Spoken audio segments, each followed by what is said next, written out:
Hello, on est mardi soir et je vous prends pour débuter une nouvelle semaine de vlog. J'ai littéralement un milliard de choses à vous raconter, à vous présenter. Donc je vous propose de vous installer confortablement, de vous faire un petit thé, une petite infusion, de vous caler sous un plaid puisque ça risque de prendre un petit peu de temps. Donc bien sûr, vous l'aurez compris si vous avez vu le dernier vlog, j'étais ce week-end, donc le week-end dernier, au festival Gujan Thriller, donc à Gujan-Mestras en Gironde, à peu près 1 heure de Bordeaux. Et on a profité de ce festival pour se faire un week-end entre copines. Ça faisait assez longtemps qu'on s'était pas vues, ça faisait très longtemps qu'on s'était pas toutes réunies. Et on a enfin réussi à trouver une date. Donc voilà, on était ravis de pouvoir passer ce week-end ensemble. Qui dit copine, donc l'ivresse, qui dit forcément achat de livres, vous l'aurez compris. Et j'ai à peu près tout ça. Je sais même pas si je vais réussir à tout prendre. J'ai à peu près tout ça à vous présenter. On n'est que mardi, sans compter des réceptions que j'essaie de ne pas vous spoiler. Bref, j'ai beaucoup de choses à vous raconter, vous l'aurez compris. Donc, nous sommes allés au salon le samedi. C'est un tout petit salon qui donc se tient à Gujan-Mestras chaque année. C'est la première fois que je le faisais et je pense que ce ne sera pas la dernière. C'est donc un salon sur le thème du polar et du thriller et clairement, c'était génial. C'était génial parce que il y avait très peu de personnes, donc forcément très peu d'attentes pour rencontrer des auteurs qui étaient très disponibles. Le parrain et la marraine de cette édition, c'était Sonia Delzongle et Franck Tillier.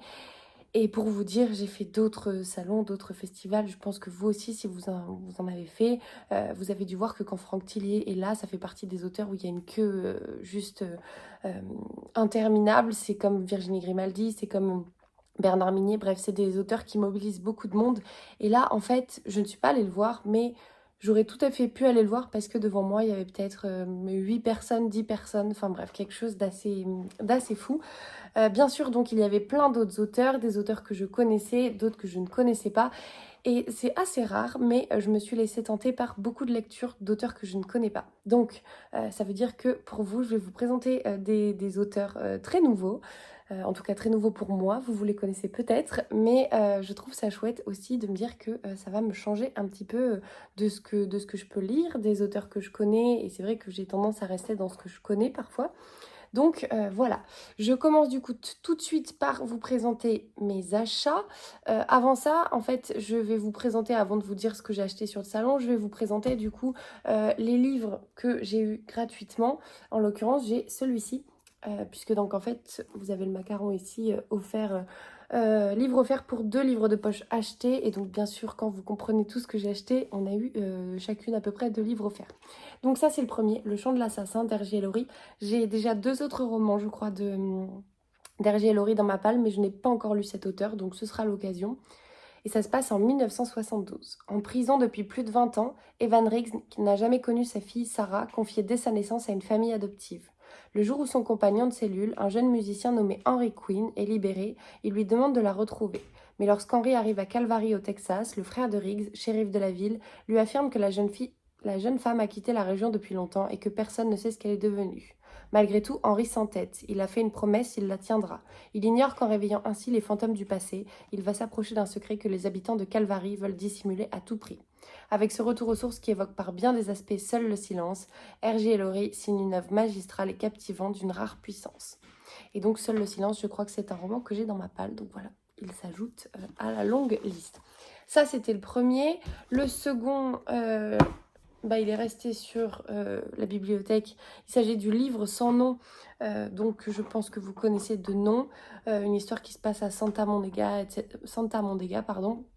Et en fait, ce roman ne me tente pas du tout. Donc voilà, je vous le présente même pas parce qu'il va pas vraiment passer par la case-palle. Je pense que soit je vais le donner à quelqu'un que ça intéresse, soit je vais le mettre en boîte à livres. C'est pas la première fois qu'on me l'offre. En l'occurrence, celui-ci, en fait, j'ai pu le choisir. Mais le livre sans nom, le libraire me l'a donné quand je suis passée la première fois à la caisse. Et j'ai pas fait attention à ce qu'il m'avait donné. Et puis c'est pas très grave, de toute façon c'est un livre offert. Donc voilà, je ne le lirai pas. Qui plus est, j'ai vu des avis qui n'étaient pas terribles dessus. Donc c'est pas grave, j'ai suffisamment de livres dans ma palle. Donc voilà, ça c'était le livre offert. Ensuite, j'ai eu un cadeau du coup pour mon anniversaire qui était donc en juillet par ma très chère Violette du compte des livres par milliers qui m'a offert L'Empathie d'Antoine Renan, donc aux éditions Pocket, qui était dans ma wishlist. Je suis très très très contente. Antoine Renan, c'était un auteur que j'ai découvert avec Fermer les yeux, un thriller que j'avais beaucoup beaucoup apprécié. J'avais très peu d'attentes et j'avais énormément aimé. L'Empathie est donc arrivé sur ma wishlist à la suite de cette lecture. Apparemment, il est totalement différent. Il est très dur. Je pense que les filles en ont beaucoup parlé ce week-end en disant notamment que ça parlait de viol, enfin que c'était quand même assez dur à lire et à encaisser. J'imagine que c'est à peu près dans la même veine que Le Tueur Intime. Donc je n'ai pas lu la quatrième de couve, on va la découvrir ensemble. Il resta plus d'une heure debout face au lit du couple. Il toisait la jeune femme qui dormait nue, sa hanche découverte, puis il examina l'homme à ses côtés. Sa grande idée lui vint ici, comme les pièces d'un puzzle qu'il avait sous les yeux depuis des années et qu'il parvenait enfin à assembler. On en parlerait. Une apothéose. Cet homme, c'est Alpha, un bloc de haine incandescent qui peu à peu découvre le sens de sa vie, violé et torturé, selon un mode opératoire inédit. Face à lui, Anthony Roche et Marion Mény, capitaines au sein du 2e district de police judiciaire, la brigade du viol. Dans un Paris transformé en terrain de chasse, ces 3 guerriers détruits par leur passé se guettent et se poursuivent. Aucun ne sortira vraiment vainqueur, car pour gagner, il faudrait rouvrir ses plaies et livrer ses secrets. Voilà, a priori donc un vrai page-turner, une pépite, plus qu'un excellent polar. Comment vous dire qu'il me tente. J'ai l'impression forcément qu'on suit ce tueur et du coup ça fait écho à ma récente lecture du Tueur Intime et forcément au viol et au meurtre dont il est auteur. Et je ne pense pas le lire immédiatement. Je sais que je le lirai. Il me fait très envie. C'est pas pour rien qu'il était sur ma wishlist, mais je pense que voilà, c'est encore un peu trop frais, Le Tueur Intime dans ma tête. En tout cas, j'ai vu que de bons avis dessus. On a L'Empathie 2 qui sort en poche, je crois, en ce moment, si d'ailleurs il vient pas de sortir. Donc, clairement, juste pour me réjouir. Donc, merci encore à ma Violette si tu passes par là. Donc ça, c'était le livre qu'on m'a offert, globalement. Et là, on va passer à mes achats. Donc, j'ai acheté 1, 2, 3, 4, 5, 6, 7, 8, 9, 10 et 11 romans. Je vais vous en présenter 10 parce que vous l'aurez compris, le 11e, je l'ai commencé et c'est ma lecture en cours. Donc, le premier que Lily m'a offert. Ah oui, non, on est encore... En fait, on est dans... on hésitait au début avec les filles. On a tiré au sort un nom parmi le groupe qu'on était.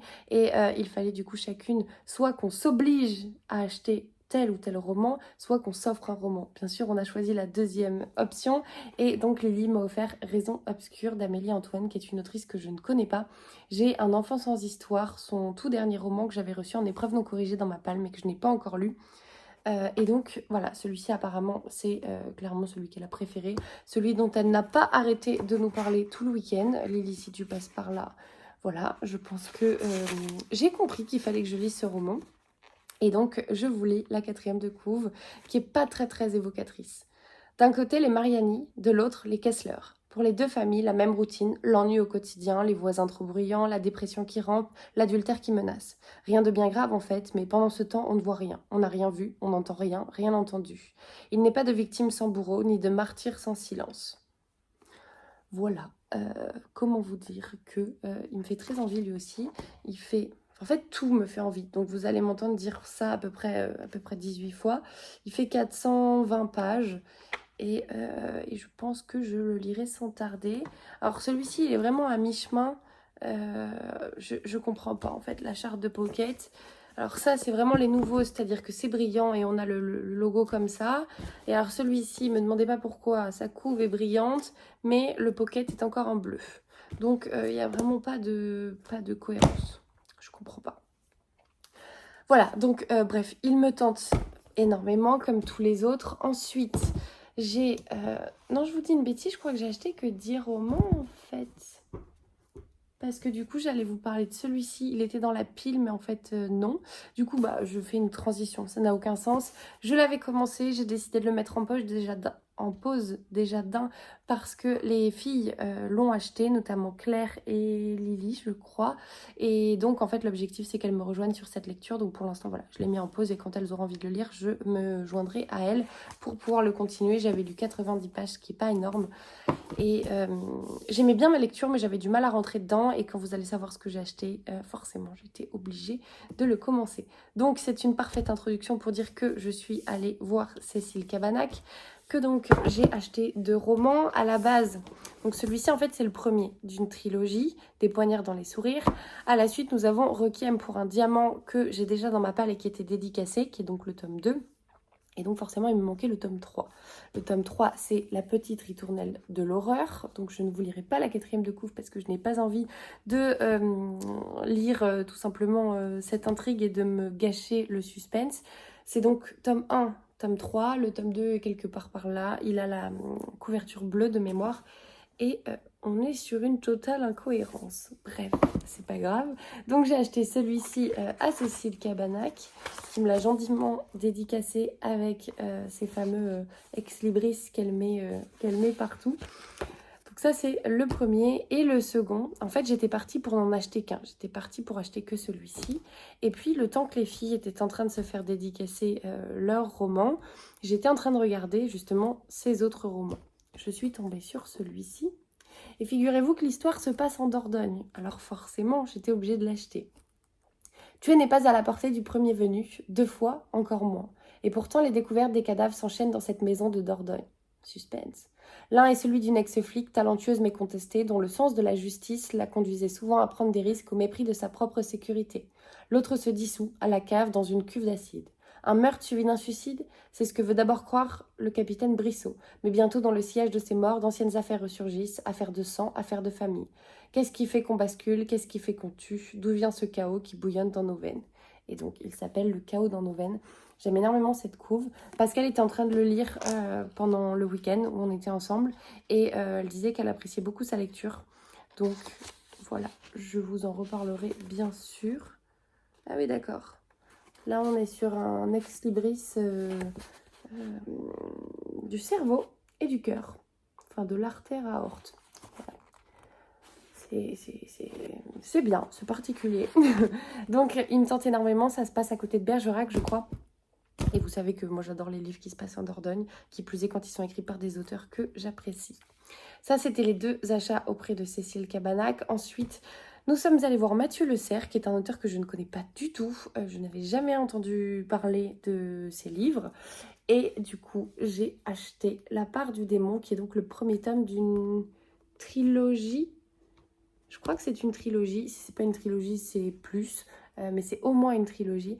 Et là-dedans, il est question de mystère, de religion, de pas mal de choses, comme en témoigne la couverture. Prix Nouvelle Voix du Polar. Voilà, donc La part du démon. Une religieuse sauvagement assassinée et mutilée, à Paris, ça n'arrive jamais. Pourtant, c'est la première affaire du lieutenant Esperanza Doloria, à son arrivée au 36 rue du Bastion. Au couvent où enquête Esperanza et le capitaine Manuel de Almeida, la religieuse est décrite comme un ange. Mais qui voudrait tuer un ange? Mais un mystère plane autour d'elle. À l'orphelinat où elle enseignait, les enfants semblent terrorisés. Certains prétendent même subir d'horrifiantes expériences. Disent-ils la vérité ou sont-ils manipulés? Bientôt, Esperanza se retrouve seule face à un complot démoniaque que le diable lui-même renierait. Voilà.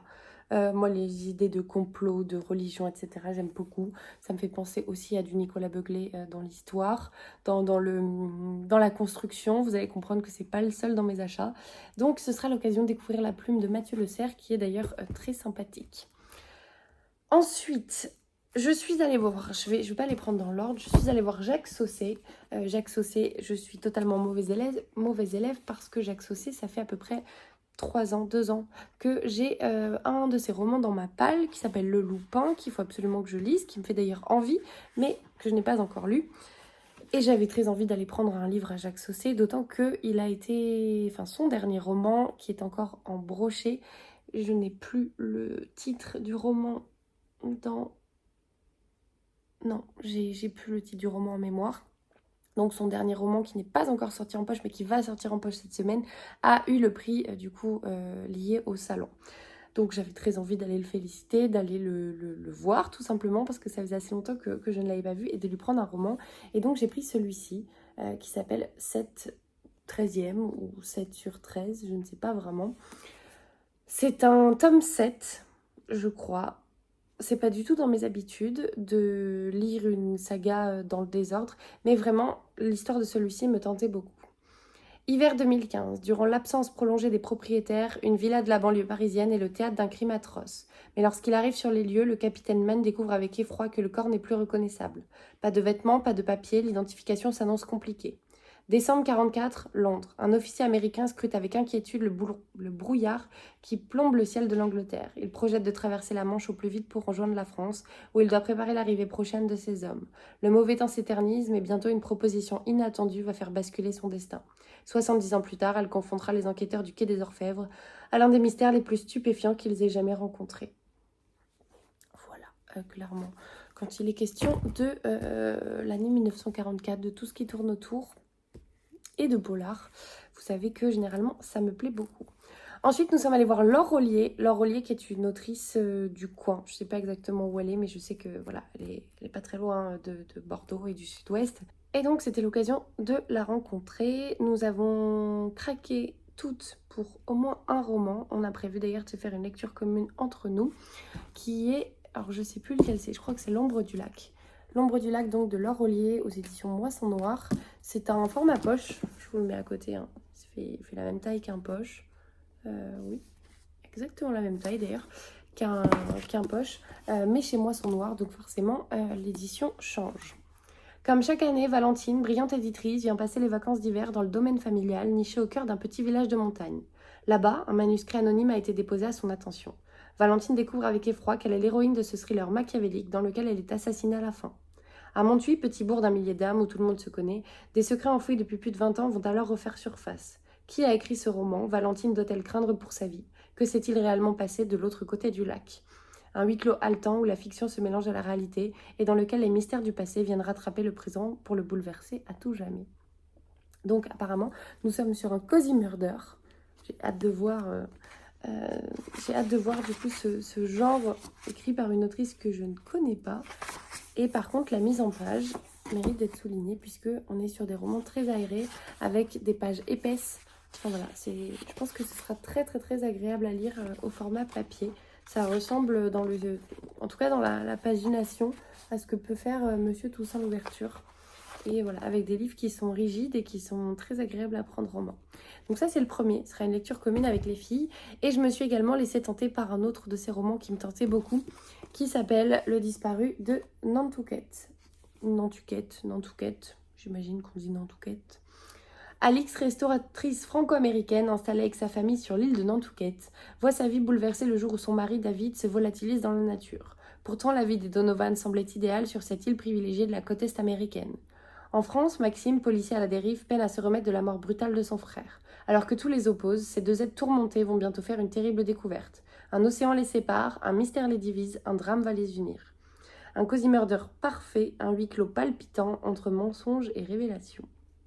Voilà, ils me tentent vraiment beaucoup, enfin les deux me tentent beaucoup. Qui plus est, ils sont pas chers, ils sont moins chers que certains livres de poche, ils sont à 7,50 € pour à peu près pour 300 pages. Voilà. Donc j'ai trop hâte de les lire tous les deux, je trouve que les couves sont très chouettes. Et du coup, ils rejoignent ma bibliothèque et ce sera l'occasion de découvrir la plume de Laure Rollier.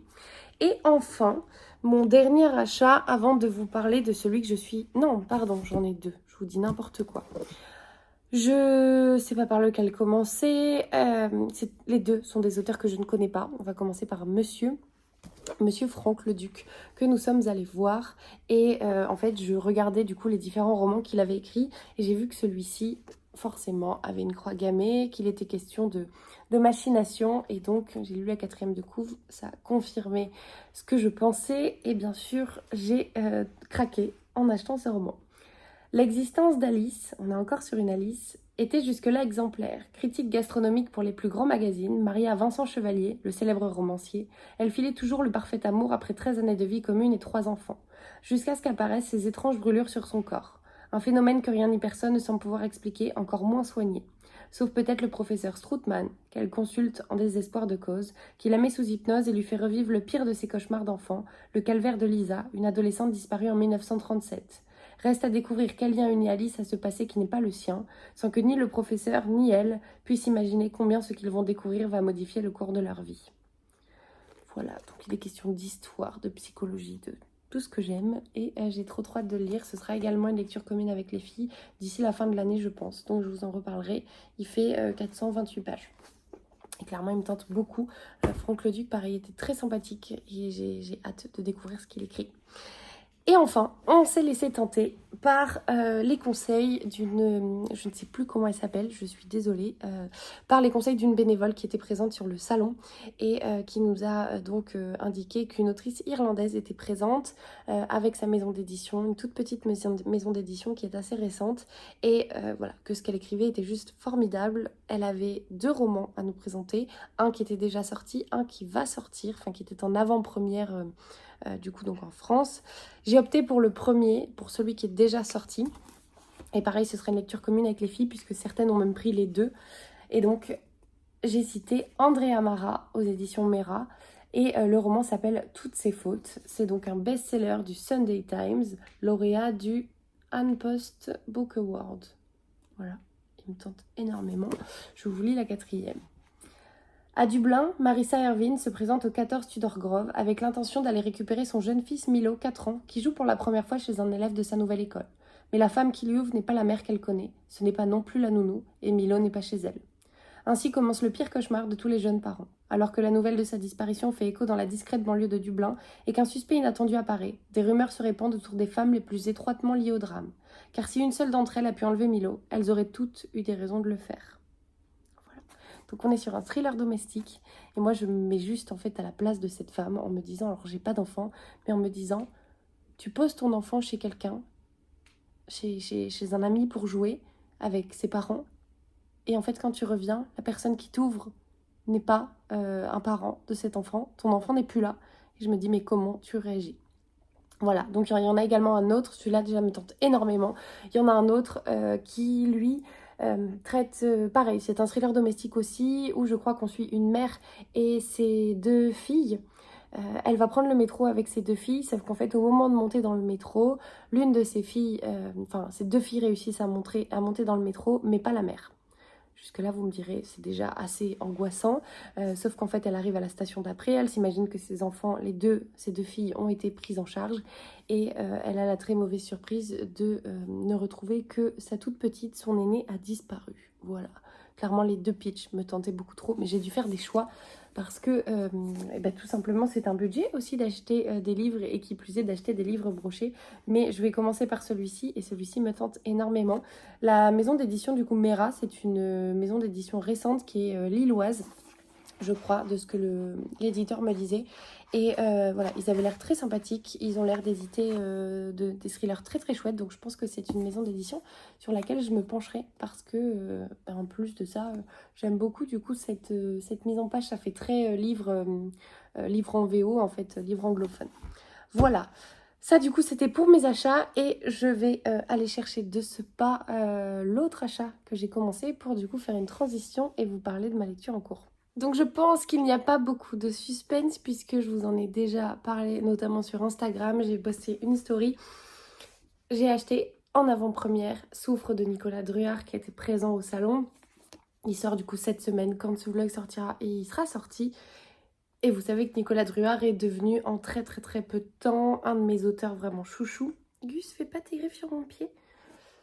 Et c'est un auteur que je prends plaisir à retrouver parce que je trouve que toutes ces histoires sont différentes et pour autant, voilà, on a toujours sa plume, il y a beaucoup de suspense, je sais pas, j'adore en fait ce qu'il écrit, j'adore la manière dont il l'écrit, j'adore que les histoires se passent très souvent dans le sud-ouest. Et je sais pas, voilà, j'aime ce qu'il écrit et j'aime cet auteur. Donc je suis ses sorties assidûment. Donc je l'avais précommandé, j'ai annulé ma précommande parce que j'ai su qu'il serait au salon avec. C'était l'occasion de me le faire dédicacer. D'ailleurs, je sais même pas ce qu'il m'a écrit. J'ai commencé le livre, j'ai même pas lu la dédicace. Pour Sophie, oserez-vous invoquer l'homme allumette? Merci pour votre soutien. Frissonnante lecture, amicalement. Et donc, vous l'aurez compris, je vous lis la 4e de couve. L'homme allumette, l'homme allumette. Répétez 3 fois son nom et il apparaîtra pour se venger. Cette légende urbaine, le capitaine Antoine Aubert n'y accorde aucun crédit, mais lorsqu'il hérite du meurtre filmé de 2 adolescentes, ses certitudes vacillent. Celui-ci défie toutes les lois de la physique dans une cabine du téléphérique toulousain, perché à 50 mètres au-dessus du vide. L'homme allumette semble surgir de nulle part. Seule une odeur de soufre persiste dans l'air. L'affaire prend des proportions vertigineuses quand une youtubeuse consacre une vidéo à cette histoire horrifique et que des milliers de personnes réalisent l'invocation. Et, pour ne rien arranger, des phénomènes étranges se déroulent à la fête foraine de la ville. Une question primordiale demeure cependant. Comment traquer un individu qui a plus de traits communs avec un fantôme qu'avec un être humain? Voilà. Est-ce que ça vous donne pas trop envie de le lire? Moi, si. Je l'ai commencé à tel point que je n'arrive pas à le lâcher. Dès que j'ai 1 minute pour lire, je me mets dedans. Je l'ai commencé donc, on est mardi, je l'ai commencé dimanche. Et c'est simple, j'ai lu 157 pages, ce qui est très peu en vrai par rapport au temps que je consacre d'habitude au livre et au fait que je peux aller beaucoup plus vite. Mais en tout cas, par rapport au temps que j'ai disponible en ce moment, c'est plutôt un exploit. Ça veut dire que je suis à fond dans ma lecture. Là, clairement, j'ai envie de tout arrêter et de retourner le lire tellement je me régale. Donc voilà, pour vous donner un ordre d'idée. Donc bah non, je vais pas vous en parler en fait parce que pour l'instant j'ai pas assez avancé. Mais sachez que pour l'instant le suspense est entier, que l'homme allumette me fait frissonner. J'ai lu le prologue aux filles ce week-end puisque j'étais en train de le commencer. Le prologue il fait littéralement 3 pages et il explique l'invocation de l'homme allumette. Et rien que ça, en fait, ça nous a toutes fait frissonner. On avait l'impression d'être dans un thriller, d'être dans un film d'horreur. Je pense que si on avait toutes pu se barricader dans nos chambres respectives, on l'aurait fait. Voilà, pour vous donner un ordre d'idée de l'atmosphère qu'il y a dans ce roman. Et clairement, je me régale. Donc voilà, c'était ma lecture en cours et mon dernier achat du salon. Je vais du coup aller lire, aller préparer à manger, aller faire tout ce que j'ai à faire. Et je vous reprendrai demain pour vous présenter 2 romans de chez Charleston que j'ai reçus. Je suis très très très contente de ces réceptions. Mais là j'avoue que ça fait déjà très longtemps que je vous parle, donc j'ai pas plus de temps à vous consacrer pour pouvoir vous les présenter. Mais je ferai ça un peu mieux demain dès que je trouverai quelques minutes.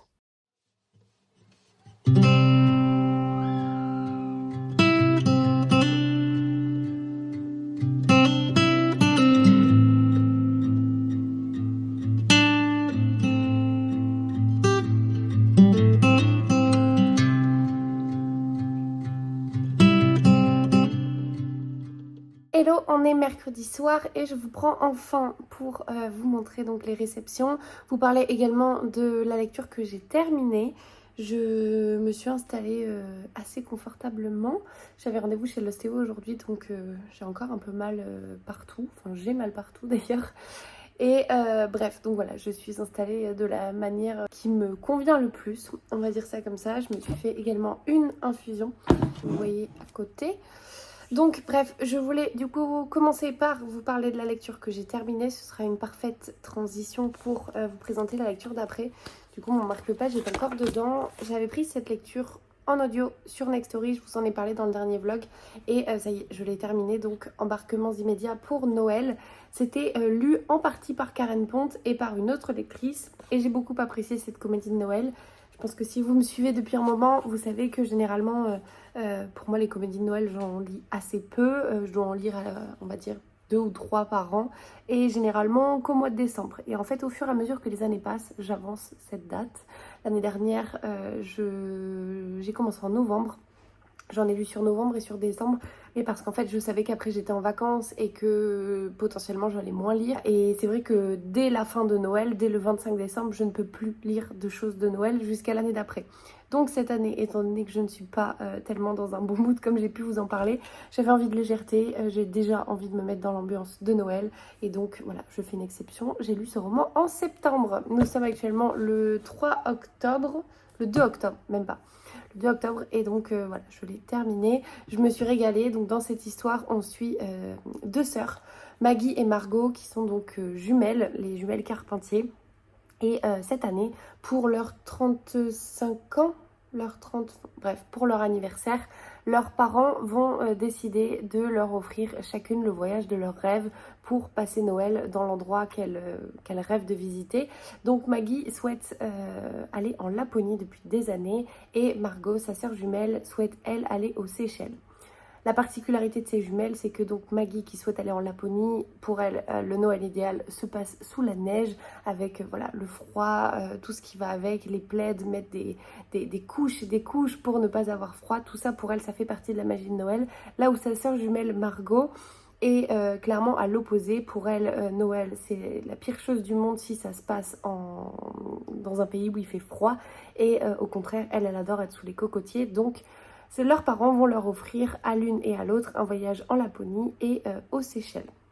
Sauf que malheur, le jour du départ, ces deux sœurs qui s'entendent très bien se rendent compte en communiquant que l'agence de voyage s'est trompée et qu'elles vont se retrouver à devoir aller dans la destination de l'autre. En l'occurrence, elles ont les mauvaises cartes d'embarquement, en tout cas tout a été fait en interchangeant leurs noms.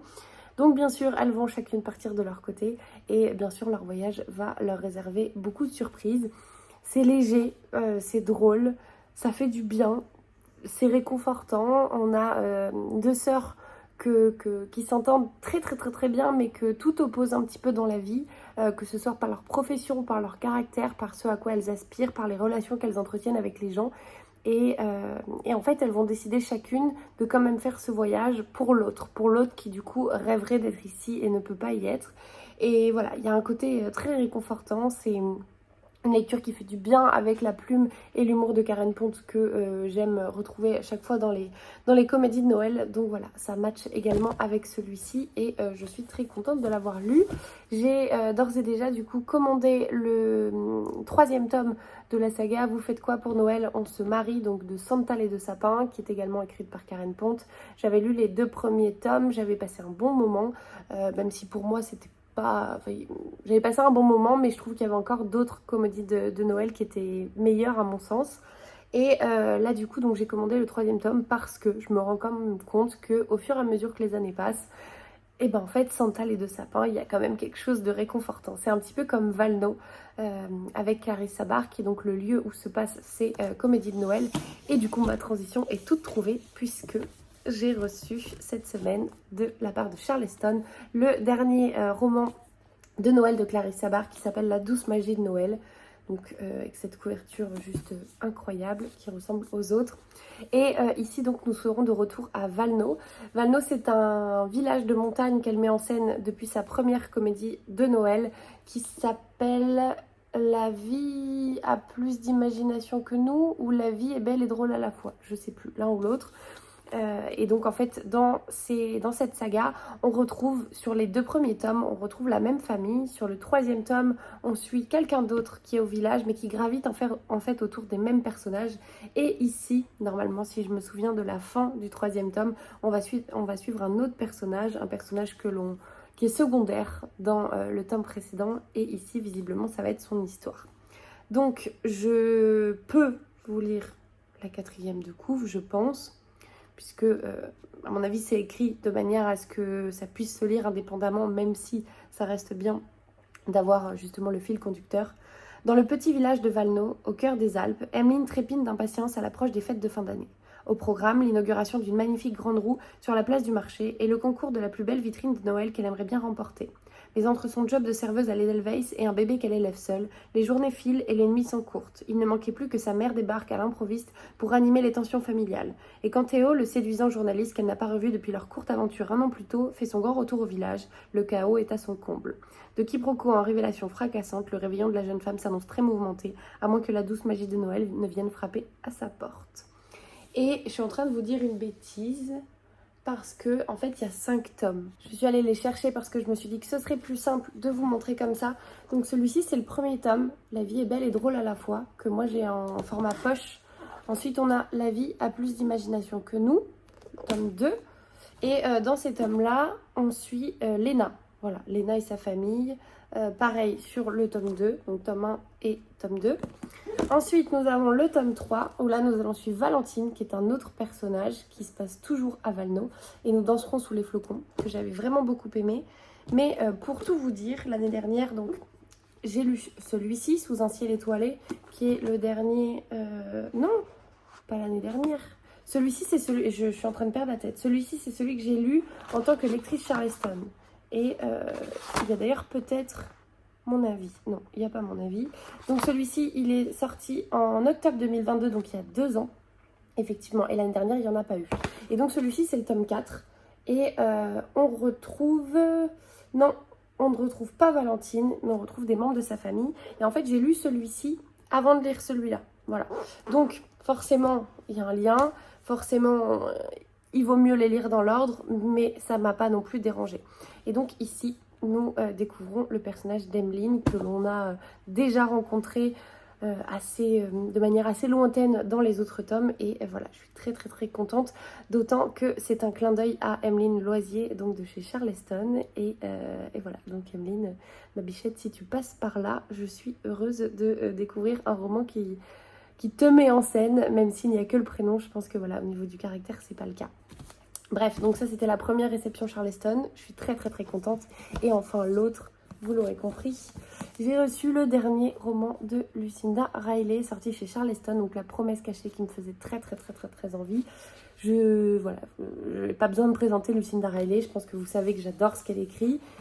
J'en ai pas mal en retard, mine de rien. Il n'y a que sur la saga des 7 sœurs que j'avance petit à petit, même si c'est vrai que j'ai fait une pause assez longue, on va dire. Il faudrait que je reprenne La sœur disparue. Mais voilà, c'est une autrice que j'adore et en fait ça me met en joie de savoir que j'ai plein de romans d'elle dans ma palle, même si au bout d'un moment il faudrait quand même les lire. Tu seras dotée d'une beauté extraordinaire plus tard. Ça ne sera peut-être pas la bénédiction que le monde s'imagine, méfie-toi. Il reviendra de te trouver sur la lande, nul ne peut modifier le cours du destin. Léa Thompson, jeune femme d'une beauté saisissante, née au sein d'une famille modeste du Yorkshire, n'a jamais oublié les paroles de la vieille femme de son village. Devenue une célèbre mannequin, elle travaille à Milan, Londres et New York avec les plus grands photographes de mode. Mais malgré cette vie luxueuse, un événement traumatisant ne cesse de la tourmenter. Léa est toujours hantée par cette prophétie et par les fantômes de son passé qui semblent mystérieusement mêlés à l'histoire tragique de 2 enfants polonais pendant la Seconde Guerre mondiale. Oh waouh! À travers le destin d'une famille ravagée par la guerre et les secrets, Lucinda Riley nous offre un roman éblouissant entre l'Angleterre, l'Italie, les États-Unis et la Pologne. Voilà, ça y est en fait, j'ai envie de le lire. J'avais pas lu la 4e de couve. Lucinda, c'est une des rares autrices où pour le coup je fais totalement confiance à ce qu'elle écrit.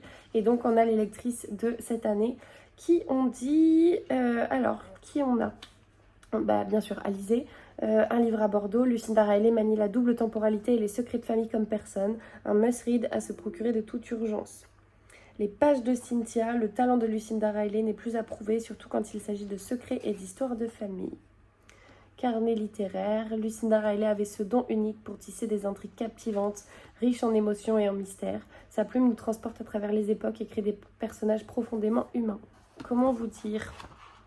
Mais j'en ai tellement d'autres à lire avant. En tout cas, je suis clairement certaine que maman lira ce roman avant moi, comme c'est le cas à chaque fois, puisque généralement je lui passe, elle les découvre et ils reviennent et je les découvre ensuite. Enfin voilà, donc un immense merci à Charleston pour ces 2 réceptions. Je suis bien sûr toujours dans ma lecture de Souffre. J'ai pas énormément lu hier, j'ai dû lire 15 pages parce que j'étais très fatiguée. Mais là au moment où je vous parle, il est 20h30. Le repas est en train de cuire. Je pense que vous entendez mon four. Donc je vais pouvoir avoir une petite heure avant que monsieur rentre pour avancer dans cette lecture. Et je vous reprends du coup plus tard dans la semaine. Hello, on est jeudi soir. Je viens juste de rentrer, il est 19h passé. Je suis trop contente parce que du coup cette semaine j'arrive à vous prendre assez régulièrement. J'ai qui plus est pas mal de choses à vous raconter, donc j'avoue que c'est assez satisfaisant. Comme je vous le disais, c'est pas trop la joie en ce moment et notamment au travail. Gus, descends, mon chat. Allez, descends. Et je me rends compte plus que jamais en fait que la lecture est un véritable exutoire. Et au-delà de la lecture, en fait, ce compte, que ce soit sur Instagram, sur YouTube, le fait de pouvoir vous partager ça, en fait, ça me raccroche à quelque chose et ça me fait beaucoup de bien. Donc voilà, je pense que c'est aussi pour ça que je prends le temps de vous prendre. Qui plus est parce que j'ai des choses à vous raconter, comme je le disais, mais aussi parce que c'est un peu mon sas de décompression dans la journée, de savoir que je me pose, soit je vous parle de mes lectures, soit je vous présente ce que j'ai reçu. En l'occurrence, aujourd'hui, ça va être les 2. Donc voilà, ce vlog sera long, à mon avis, vu le temps que j'ai passé à filmer depuis le début de la semaine. Je voulais vous faire un update lecture, puisque hier soir, rebondissement, péripétie, monsieur a décidé que ça le gênait pour dormir, que je lise avec la lumière, et en l'occurrence souffre. Sauf que Souffre venant de sortir, je ne l'ai pas sur liseuse et donc j'ai pris un roman que j'avais sur ma liseuse, que j'ai débuté. Ça n'a rien à voir, c'est un thriller aussi, mais dans un autre registre. Je suis assez, enfin, j'ai peur d'être perdue à l'idée d'avoir deux lectures en cours qui sont tous les deux des thrillers. Mais finalement, c'était vraiment celui qui me faisait le plus envie. Donc, j'ai débuté Le jeu de l'âme de Javier Castillo, qui est la suite de La petite fille sous la neige. En fait, on retrouve Myrène Triggs, qui est donc la journaliste que l'on suit dans La petite fille sous la neige. Et dès les premières pages, en fait, au début, j'avais du mal à recoller un petit peu les morceaux, parce qu'on rentre dans cette histoire dans le feu de l'action. Je vais vous lire la 4e de couve. On rentre dans l'histoire vraiment dès les premières pages, à tel point que je me disais, mais en fait, si c'est la suite immédiate, je me souviens pas exactement de comment l'autre se finissait. Petit à petit, je me suis rendu compte que non, qu'en fait, c'est le prologue qui, forcément, enfin, fait en sorte qu'on comprend pas grand-chose, et c'est l'histoire qui va nous permettre de comprendre pourquoi on en arrive là dans le prologue. Donc, je vous lis la 4e de couve. New York 2011, la journaliste d'investigation Myrène Triggs reçoit la photo d'une adolescente bâillonnée. Sur l'enveloppe, un message anonyme « Tu as envie de jouer ?» En légende, ces mots. Gina Pebbles, 2002. Gina, portée disparue 9 ans plus tôt dans le quartier du Queens, est-elle encore vivante? Simultanément, dans le même périmètre, une autre adolescente est retrouvée crucifiée. Y a-t-il un lien entre les deux affaires? Myrène et son mentor, Jim Schmore, se lancent à corps perdu dans une double enquête. À la clé, un obscur secret dont la révélation pourrait chasser à jamais les fantômes qui hantent Myrène. Après La petite fille sous la neige, best-seller international et série numéro 1 sur Netflix, Javier Castillo renoue avec ses héros dans un thriller qui nous plonge au cœur d'un jeu macabre aussi fascinant qu'effrayant. Et donc pour l'instant, ça n'a rien à voir avec Souffre, mais j'avoue que du coup, je suis prise au jeu aussi. J'ai vraiment pas lu beaucoup, hein. J'ai lu 5 chapitres, donc j'ai lu 45 pages, c'est rien, mais je suis déjà dans cette histoire. Donc là, en fait, dilemme, enfin pas tant que ça, parce que j'ai très très très envie de revenir à Souffre. Donc là, je pense que je vais filmer cette séquence de vlog, me plonger dans Souffre, peut-être espérer le terminer si vraiment j'arrive à bien avancer. L'avantage, c'est qu'il est 19h. Mon conjoint ne rentre pas avant 21h15, 21h30 si c'est comme hier avec sa bouche. Et le repas est prêt. Voilà, l'avantage c'est qu'hier je me suis lancée en cuisine, j'ai fait plein de choses. Donc là normalement on a mangé pour quelques jours et donc je n'ai pas à cuisiner. Qui plus est, je suis allée chez l'ostéo hier, je ne peux pas aller au sport encore jusqu'à la fin de la semaine, histoire de laisser se régénérer un petit peu mon corps. Donc, clairement, le meilleur programme reste la lecture. Et voilà, donc tout ça pour dire que j'ai lu 43 pages, que je me régale. Je suis toujours dans la lecture de Souffle, je n'ai pas avancé depuis que je vous en ai parlé hier. En revanche, j'ai reçu du coup 2 colis. 2 colis, des colis qui sont des livres de poche. Alors voilà, celui-ci, je me doutais de ce que c'était. J'avoue que je suis très contente. Il est sorti aujourd'hui, enfin oui, il sort aujourd'hui. Hop, voilà. Il s'agit du tome 2. Oui, j'avais peur qu'il arrive plus tard. Il s'agit du tome 2 de La femme de ménage, donc Les secrets de la femme de ménage, c'est la suite. J'avais beaucoup aimé le premier tome, surtout la fin, la construction, enfin plein de choses. Et ça avait été une lecture assez... j'avais beaucoup d'attentes parce qu'en fait tout le monde en parlait, j'avais peur d'être déçue. Et non, c'était totalement à la hauteur de mes attentes. Donc voilà, j'ai trop hâte de lire cette suite. Qui plus est, j'ai vu qu'il était en audio, donc je sais pas, soit je le lirai en format papier comme j'ai fait avec le premier tome, soit je le prendrai en audio si jamais la voix du lecteur me plaît. Et j'ai également reçu un 2e colis qui j'imagine doit aussi venir des éditions J'ai lu. Mais oula! Ah oui, ça vient des éditions J'ai lu, je vous confirme. Et on est sur un petit colis de Noël. Ah, je suis trop contente. Ils sont trop beaux. Je me souvenais pas avoir demandé tout ça, mais je suis trop contente, probablement. Si je les ai demandés, c'est que le résumé me tentait. Donc le premier, c'est un Highlander sous le sapin de Anna Scott. Décidément, ce vlog va être un book haul géant, en fait. Un Highlander sous le sapin. Welcome to Scotland. Lorsque sa famille lui offre le voyage de ses rêves dans les Highlands pour Noël, Romy est bien décidée à oublier sa récente rupture et à en profiter pleinement. À elle les châteaux, les lochs et les paysages sauvages. Mais elle ne s'attendait pas à rencontrer un véritable Highlander dès son arrivée. Même si elle sait que la réalité ne ressemble pas à une série télé, Romy se laisse peu à peu charmer par Archie. Au diable la prudence, après tout c'est peut-être ainsi qu'elle vivra le plus féerique des Noëls. Voilà, de la romance, du Noël, clairement tout ce dont j'ai besoin cette année. Ensuite, on a Ça n'arrive que dans un film de Noël de Julianne Bastard. Hop. Ce qu'aime Alma, jeune maquilleuse de talent, ce sont les films d'horreur et Halloween. quand sa colocataire et amie, coiffeuse sur les plateaux de cinéma, lui propose un projet de film de Noël. Alma, fauchée, ne peut pas refuser, même si cela s'apparente à son pire cauchemar. Direction les pistes enneigées de Pralognan-la-Vanoise. J'adore le nom. Lorsque la star féminine se casse la cheville, Alma, à son corps défendant, hérite de son rôle. La voilà contrainte de partager l'affiche avec Kenan Kardarek, insupportable mais sexy en diable. Saura-t-elle faire taire le Grinch qui sommeille en elle et se laisser emporter par la magie de Noël? Voilà, là le résumé je le trouvais assez drôle. Je me suis dit qu'il pouvait y avoir quelque chose de cocasse. Donc le deuxième, vraiment les couves sont trop belles. Et ensuite le troisième, Étrange Noël à Marseille de Caroline Costa. Celui-ci qui me tentait, et je pense que c'était celui qui me tentait le plus. À Marseilly, village pittoresque de Sologne, c'est l'agitation. Maxime Novak, le célèbre auteur de thriller, va séjourner au château, transformé en maison d'hôte, grâce à Vicky, décoratrice talentueuse et enfant du pays. Mais alors que les premiers flocons commencent à tomber, le sapin de Noël prend feu et les catastrophes s'enchaînent. Une disparition, un empoisonnement, un client mystère, des accusations de sabotage. Trop c'est trop, Vicky décide de mener l'enquête pour sauver ce qui reste de Noël.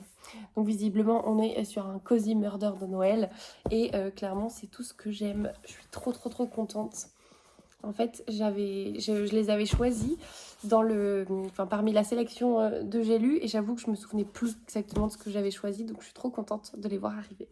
Voilà, donc un immense merci à J'ai lu pour ces 4 petites nouveautés qui rejoignent ma palle visiblement très colorée avec cela. Et du coup, je vais aller prendre une bonne douche, me mettre en pyjama, me faire une petite tisane avant que monsieur rentre et puis me replonger dans Souffre.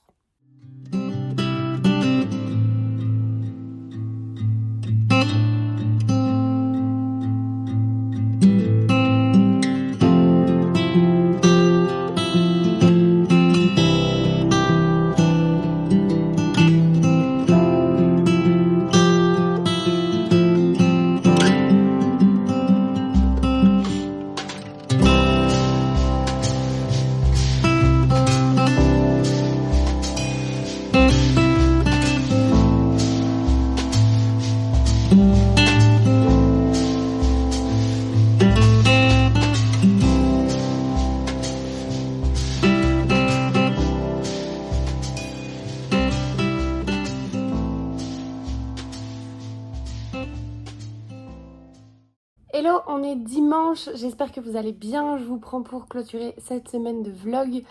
J'ai normalement plein de choses à vous montrer, mais je ne sais pas si je vais avoir le temps parce que je suis attendue pour aller déjeuner, il est déjà 12h20, je suis pas très en avance. Donc je voulais bien sûr déjà vous dire que j'ai terminé Souffre de Nicolas Druard, c'était une excellente lecture, vraiment il est à la hauteur de tous les romans qu'a écrit Nicolas Druard. J'ai tout aimé dans cette histoire, que ce soit l'ambiance, que ce soit bien sûr la plume, le dénouement, je m'attendais pas à ça, mais dans le bon sens, voilà. Et en fait, je trouve que dès le début, on est totalement happé dans cette histoire jusqu'à la fin. Jusqu'à la fin, on retrouve du coup un personnage, l'enquêteur Antoine Aubert, que nous avions découvert dans Cinabre. Donc si vous avez lu Cinabre avant, vous retrouverez ce lieutenant, ce capitaine, je crois que c'est un capitaine. Ouais, le capitaine, dans cet opus-là. Après, les deux sont totalement indépendants. Bien sûr, au début de Souffre, on fait allusion, vu qu'on parle du même enquêteur, on fait allusion au dénouement, enfin pas au dénouement, mais on fait allusion à l'enquête de Cinabre. On parle de l'hôtel Ferdinand, etc. Mais on rentre pas trop dans le détail. Et de mémoire, je crois pas que ce soit que ça spoil en fait l'histoire de Cinabre. Mais voilà, bien sûr, si vous pouvez les lire dans l'ordre, c'est mieux. Mais il n'y a pas vraiment de continuité en fait. Enfin, si, un petit peu dans la vie perso, mais c'est pas non plus le cœur de ce roman. Donc voilà, contrairement à d'autres sagas, c'est pas très dérangeant, je pense, si vous lisez Souffre et que vous lisez Cinabre après, même si bien sûr, je pense qu'il vaut mieux les lire dans l'ordre. Voilà, donc une excellente lecture. Clairement, Nicolas Druard, c'est devenu un de mes auteurs chouchous. Vous le savez, je loupe aucune de ses sorties, je suis jamais déçue. Je trouve que c'est quelqu'un qui est d'une gentillesse, d'une simplicité quand on le rencontre. On s'imagine pas, ça a l'air d'être quelqu'un de très discret. Et on s'imagine pas du tout quand on le voit en fait qu'il écrit des choses comme ça. Voilà, il y a plein d'auteurs qui font cet effet-là. Je sais que Cédric Cyr, c'est un peu la même chose quand je l'avais rencontré. Quelqu'un qui est très souriant, qui est très sympathique. Et en fait, il écrit des choses très glauques, très gore presque. Donc voilà, je suis désolée, j'ai le nez qui me gratte. Donc ça, c'était ma première lecture terminée. J'ai commencé une nouvelle lecture en audio. Je crois pas que je vous en ai parlé, mais je vous en parlerai dans le prochain vlog. C'est un Marivareille. En fait, je l'ai commencé et terminé en 2 jours. Il est tout petit, donc je pense que je vous en parlerai mieux dans un nouveau vlog la semaine prochaine.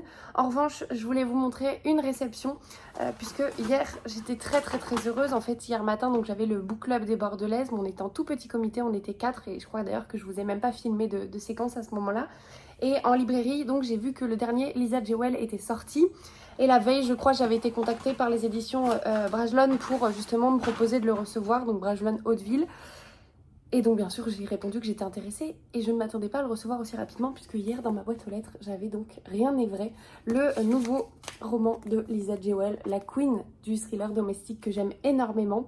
J'ai même pas lu la 4e de couve, donc je la découvre avec vous. Rien n'est plus dangereux qu'une personne qui ment avec sincérité. Alix Summer, podcasteuse à succès, mène une existence idyllique à Londres avec sa famille. Le soir de ses 45 ans, elle rencontre Josie Fair, sa jumelle d'anniversaire, une femme en apparence sans histoire. Intriguée par sa personnalité difficile à cerner et sa volonté de changer de vie, Alix accepte de faire d'elle le sujet de son prochain podcast. Grave erreur. À mesure que Josie s'immisce dans son quotidien, Alix découvre une série de secrets choquants. La frontière entre réalité et mensonge se brouille et la podcasteuse se retrouve piégée dans un jeu dangereux où chaque révélation pourrait bien être la dernière. Voilà.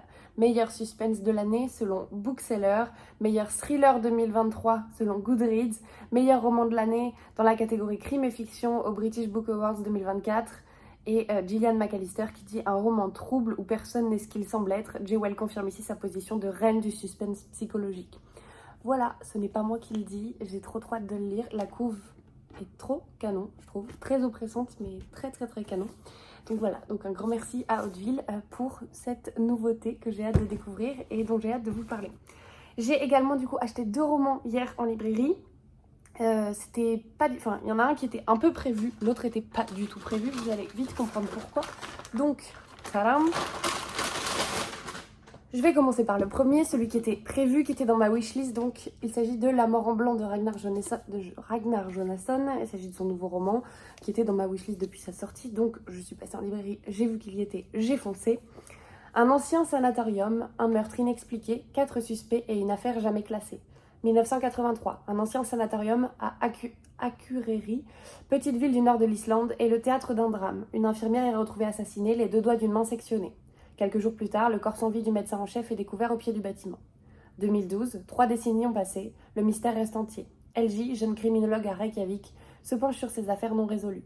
Une enquête tortueuse qui viendra rouvrir de vieilles blessures et lever le voile sur de sombres réalités.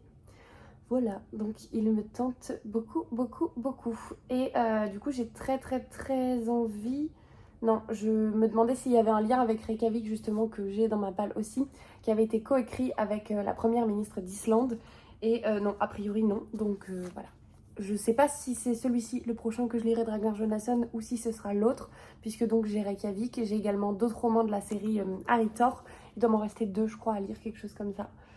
J'ai lu Snor, Mork, Sot, Nat, donc j'en ai lu 4 et je crois qu'il y en a 6 ou 7, quelque chose comme ça. Donc voilà, trop contente de cet achat.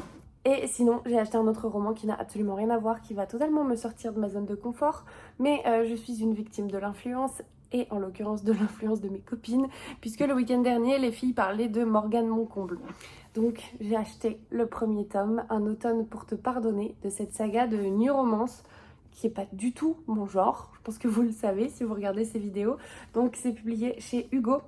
Et en fait, à force d'entendre parler de cette saga partout, et bien tout simplement, j'ai craqué. Voilà, c'est pas du tout ce que je lis. Je voulais la 4e de couve, mais je pense que s'il y a autant de bruit autour de cette saga, c'est a priori qu'elle le mérite. J'ai regardé sur Livre Addict, tous les tomes sont notés à plus de 17, ce qui est assez fou. Enfin, c'est assez rare, je trouve. En tout cas, moi, dans les lectures, même les lectures que j'ai énormément aimées, généralement, elles sont pas aussi bien notées. Donc, voilà, toutes ces raisons font que... Avocate en devenir, Camélia est passionnée de crimes non résolus. Ça tombe bien, Rory Cavendish, son ancien bourreau, vient de mourir mystérieusement. Le présumé coupable du meurtre, c'est lui, Lou McAllister, le meilleur ami de Rory, le garçon qui l'a humiliée il y a 10 ans et qu'elle n'a jamais oublié depuis. Camélia saisit cette chance pour résoudre sa première enquête et satisfaire sa soif de vengeance. Lou a toujours été le mouton noir de sa famille, mais il ne s'attendait pas à finir en prison pour meurtre. Du jour au lendemain, le voilà abandonné par tous ceux en qui il avait confiance. La seule personne à pouvoir le sortir de là, c'est elle, Camélia O'Brien. La première victime de Rory, la fille qui l'a blessé plus jeune et qui hante ses pensées depuis. Lou est prêt à tout pour se faire pardonner ses péchés et repartir de zéro. Voilà, donc il s'agit d'un premier tome, Un automne pour te pardonner. Alors je trouve que la couve fait très lecture fantasy, alors que visiblement pas du tout, on est sur de la new romance. Et voilà, donc je vous en reparlerai, je pense que je vais le lire prochainement. Je vais peut-être le prendre en audio sur Nextory, mais je vous en reparlerai au moment où je commencerai cette lecture. Visiblement, il doit y avoir des scènes un peu hot, puisque on a Petit Macaron, romance psychologique public averti. Voilà, c'est la première fois que je vois ça sur un roman, mais parce que c'est aussi la première fois que j'achète un roman de new romance.